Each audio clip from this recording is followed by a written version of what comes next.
That was frustrating, wasn't it? Oh my god. What's going on, everybody? Welcome back to the channel. Today I've got another match review for you guys. That's going to be on the Burton Sunderland game. Well, Sunderland have unfortunately lost our first game of the season, a 1-0 defeat to Burton Albion. And that was horrible to watch. That was so frustrating. I mean, if FIFA could be described in any game of real life football, it would be that game right there. Literally, Sunderland absolutely, well, I wouldn't say dominated Burton, but we definitely were the better team in that game, I would say. Oh, it was just frustrating because literally, if you've seen the stats, I think we had about 21 shots, but only 7 on target, that's literally a third of our shots on target, which is just terrible. But it was just awful to watch. I mean, literally Burton had 1 shot on target the whole game, and there was a goal. And once again, it was such calamity defending. I mean, like, literally, I swear, every goal that we conceded this season has come down to just crap defending. And as again the same tonight, but I mean, I'll get into that more as I go on with the review. So it wasn't unchanged Sunderland team from the one that beat MK Dons on Saturday. You know, I had Burge in goal, Winchester, Doyle, Flanagan, and Cirque in the back four.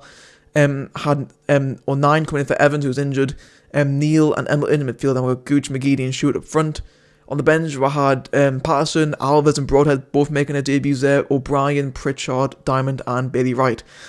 You know, Burton and Sunderland, you know, two teams had won both their opening games, and you know, I knew it'd be like some sort of a pretty like attacking game, and I wasn't wrong in that sense. It was full of like attacking. It was like both sides were attacking really well, and honestly, Sunderland definitely had a really good start of the game. You know, there was 2 chances in particular in the first half, which really, like, I think going to stick in our head. You know, McGeady somehow managed to find himself 1-on-1 with the goalkeeper, and obviously the goalkeeper's going to rush out and get it, you know, try and put McGeady off. And then McGeady just tries to be clever, tries to chip over the goalkeeper, forgetting that he's no longer, you know, playing like with Celtic or Spartak Moscow or Everton. Like he's literally 35, going to turn him 36 soon. Playing for Sunderland, and he's just trying to chip over the keeper, and it went wide, and it was just a silly decision. Like, he could have done, like even if he just had like a normal shot, he could have at least tried even try and take around the keeper, or just absolutely whack it. Whatever, I don't know what he could have done in that situation. Well, does not chip it basically. And then Ross Stewart again 1-on-1, and it was just a poor shot from Ross Stewart. I mean, Ross Stewart had a really good start to the season. I mean, he really has proven that he's a good striker, and you know, I mean, again, he could have done better on that shot. I mean, the keeper saved it. And then that was really it. I think Sunderland were probably on top for like the first 20 minutes, but then for Burton had a good spell for like 15-20 minutes, and then towards the end of the first half, Sunderland got back into the game, and then, you know, went in the half time 0-0. You know, it was a good chance, you know, just to regroup. You know, basically like we were creating chances and having possession, but just had no end product, which is what I think we needed to work on in this game. So, you know, hopefully get a bit more end product. You know, second half kicks off again, Sunderland having a good start, a couple of chances here and there. But then Burton do take the lead in the 66th minute, I believe, and it was Jonny Smith who was probably my man of the match tonight. To be fair, for Burton, he was absolutely terrific for them.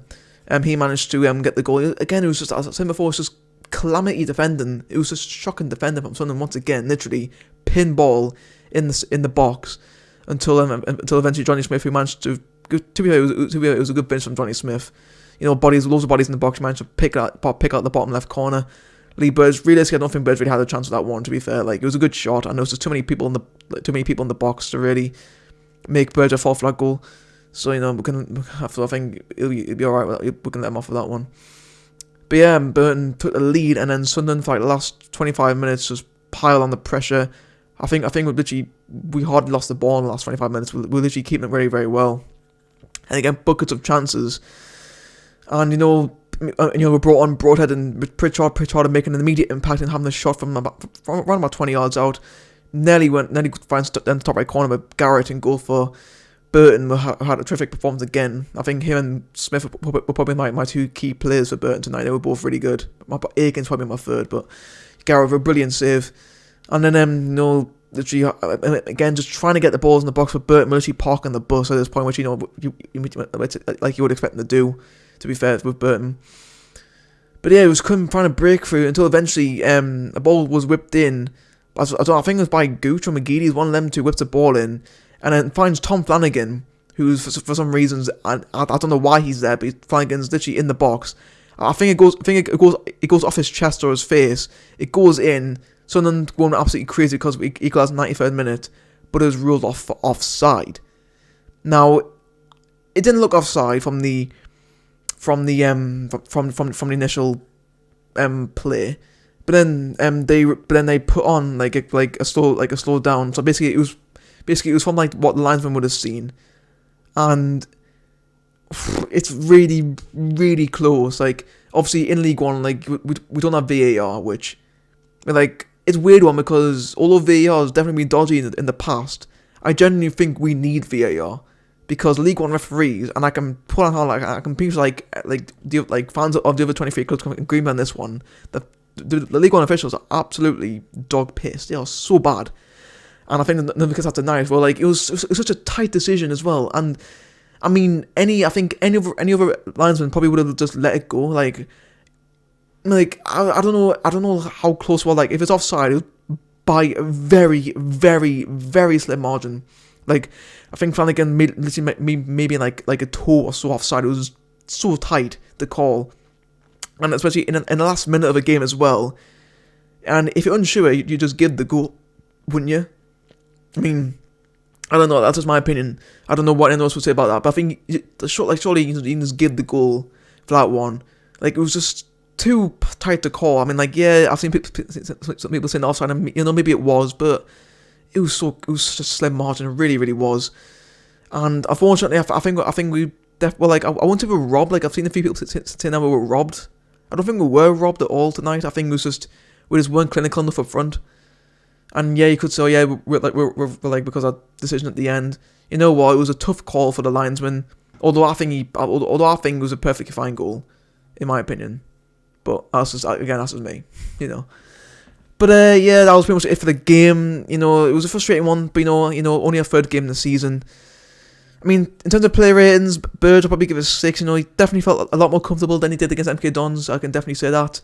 Winchester I'll probably give a 6.5. Yes, he had a solid game on the right hand side. You know, Aikens did beat him a couple of times, but for apart from that, he did all right. Flanagan and Doyle probably both give them 6 as well. I mean, to be fair, Flanagan so far has actually been pretty good, which is weird to say for Flanagan because he's usually been a liability for basically since he's arrived. He's been a big liability, but so far this season done all right. And Doyle had a comfortable game. Sirkin, I don't know about Durkin. Like he did okay. I think his attacking work rate was good, but I think today, like defensively, like you beaten a few times by Jonny Smith. So I think probably not the greatest. I'll probably give him I'll give him a 5.5 for Sirkin. Or 9, probably give him a 6.5, maybe a 7. Like yeah, I had a pretty solid game in the field today, I would say. Neil probably a 6. I mean, like he was there, but he didn't really do the whole lot that. Remember, Embleton probably Embleton didn't really get involved too much. Gooch, I'm probably I'll give Gooch a 6.5 as well. I mean, Gooch was definitely.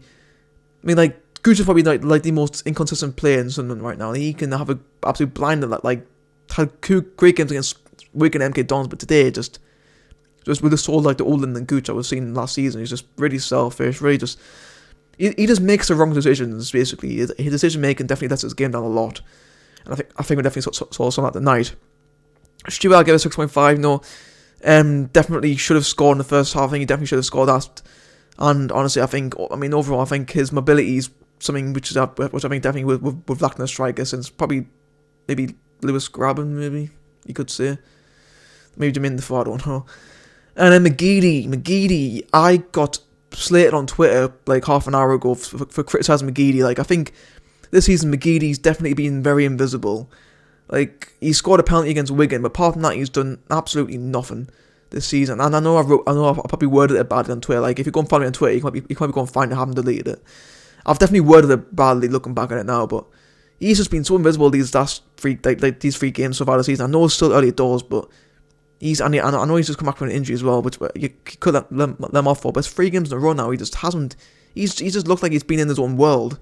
These games, like now, I'm not saying he's probably disinterested, but he's probably just, I don't know. He just doesn't. He just seems out of it for some reason, and hopefully he can actually get back into it as the season goes on. But yeah, that's pretty much it.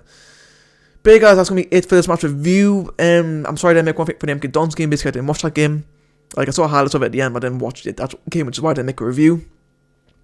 You know, Wimbledon next on Saturday definitely should be a game where we look to bounce back and get a win. You know, Wimbledon, bit of a mix up the season. They literally conceded like a last second own goal to I think it's to Gillingham just there, which is really unfortunate for them. But yeah, that's basically just it for today's game. Hope you guys enjoy. If you did, then be sure to give it a like, and if you are new, then please do consider subscribing if you want to see more football videos in the future. And if you want to get notified the second I do upload the video, then please do tap the notification bell. Thank you guys for watching. I'll see you all next time.